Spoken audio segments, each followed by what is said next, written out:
Hindi na ma-access at may mga katagang "You've been hacked" ang sinapit ng website ng Philippine House of Representatives. Nagpakilala ang hacker na responsable sa pagpasok sa website ng Kamara bilang Three Musketeers. October 15, araw ng linggo nang mangyari ang hacking sa website. Hindi lamang ang Kamara ang mga ahensya ng gobyerno na napasok ng hackers. Katunayan, naunang nahack ang PhilHealth, Philippine Statistics Authority at Science and Technology Department. Sa panayam ng SMNI, nilinaw ni House Secretary General Reggie Velasco na prank ang hacking sa kanilang website.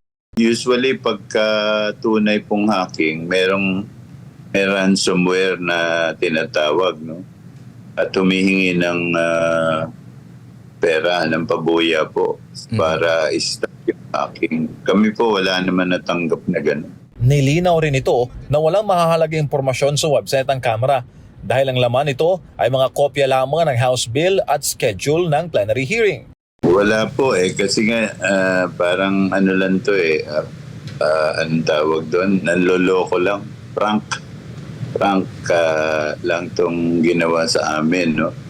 Mabuti naman ganun lang ginawa sa aming website. Pero yun nga, iniimbestigahan pa ho namin kung sino yung gumawa nito. Katulong po namin ang DICT at NBI. Para hindi na maulit pa, bibili raw ng karagdagang gamit ang Kamara contra hacking.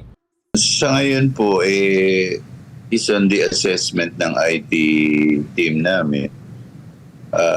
Medyo nga po may kakulangan dun sa cyber security equipment and personnel namin. So we are going to address that. Gagawa naman ang paraan ng Kamara para maibalik agad ang serbisyo ng kanilang website. Para sa Diyos at sa Pilipinas kong mahal, MJ Mondihar, SMNI News.